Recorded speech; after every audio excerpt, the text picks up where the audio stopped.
Dear friends, welcome to Know Thyself YouTube Channel. Good morning. Hope you are all staying safe and keeping well. I sincerely thank all of you who have subscribed to this channel and follow the channel. If you find the contents of the videos uploaded in this channel useful, please subscribe to this channel and click the notification or the bell icon so that you can be notified when a video is uploaded. Kindly share the videos with others around the internet. In this episode of Sunday Reflection segment, we present the homily for Maundy Thursday based on the liturgical readings of the B cycle. The liturgical readings of Maundy Thursday dwell on the theme Eucharist and Priesthood, Memorials of Love. Osho Rajneesh is a modern-day popular teacher and a godman based on the Indian city of Pune, who attracts followers from all over the world even after his death. He based his teachings on Hindu, Buddhist, and Christian theology.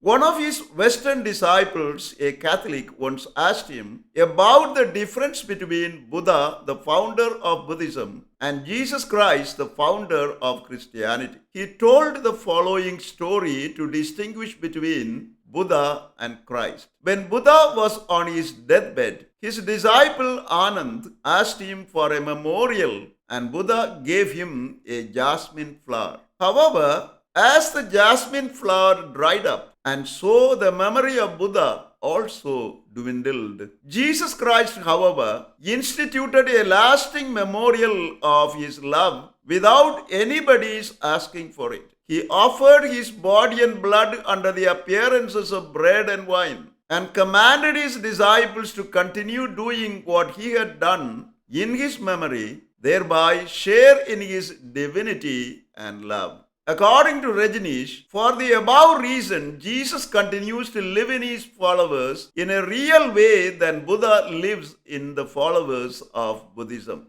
On Maundy Thursday, the liturgy invites us to reflect on the institution of the Sacraments of the Holy Eucharist and Priesthood, both of which are memorials and expressions of Jesus' love for his disciples and his desire to be present among them for time immemorial.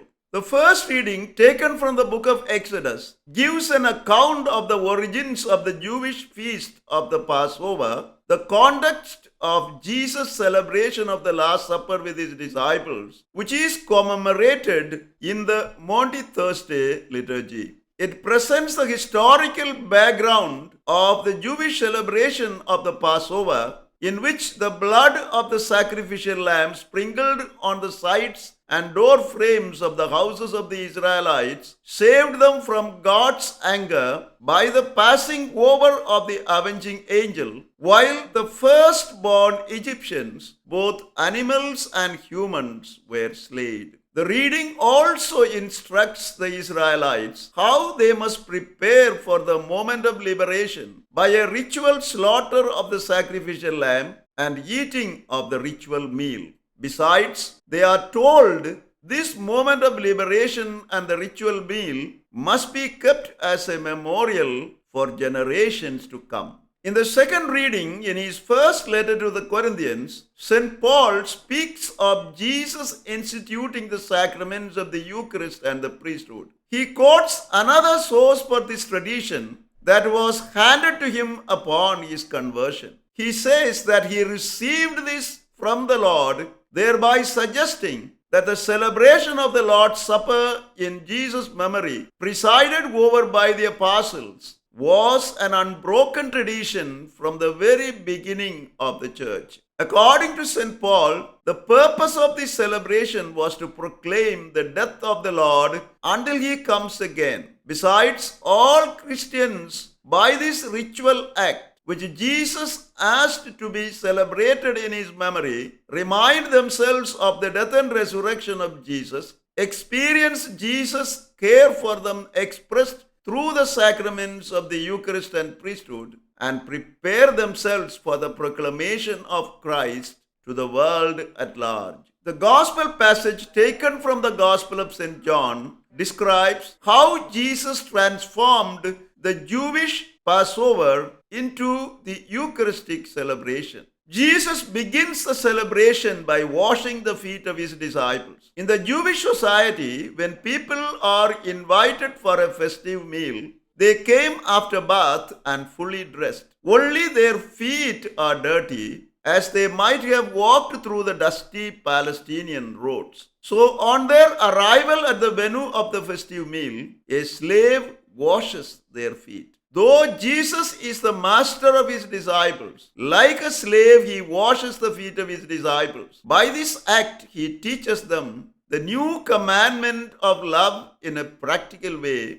a couple of days before he died. He asks them to imitate his example and do to each other as he has done to them. Peter's unwillingness to allow Jesus to wash his feet comes more from the fact that he was not willing to accept the standard Jesus set for Peter to follow, namely, to wash the feet of others. That is why Jesus tells him, if you do not let me wash your feet, thereby if you are not ready to wash others' feet, you have no part in me. Thus, the Gospel speaks of Jesus instituting the sacraments of the Eucharist and Priesthood as signs of his love for us, and Jesus teaching his disciples the new commandment of love in a practical way. The readings and the liturgy of Maundy Thursday invite us, firstly, to live the challenge of humble service. This implies that we wash one another's feet by serving one another and revering Christ's presence in each other. That we learn to express our love even towards people who do not deserve our love and care.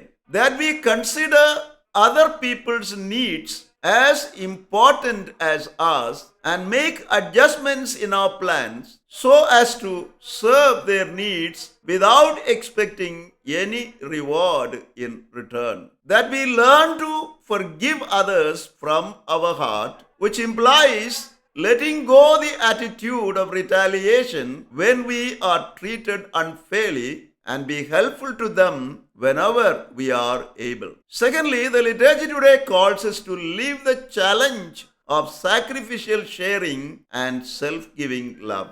This implies that we imitate the model of Jesus' self-giving and sacrificial sharing by enriching us with his real presence in the Holy Eucharist and through the order of priesthood. We can concretely do this by sharing our blessings, our talents, time, health, and wealth with others like Jesus, in obedience to Jesus' new commandment of love. Love one another as I have loved you. Finally, the liturgy today calls us to live the challenge of becoming Christ bearers in the world. This implies that we carry Jesus to our homes, places of work, and the larger community through our acts of love, mercy, forgiveness, and offering our service to all those who need our assistance. That we become living tabernacles in our everyday life so that people around us can experience the real and caring presence of Jesus in and through our everyday living. As we continue to meditate on Jesus' Paschal mystery and live the spirit of the Holy Week, let us ask the Lord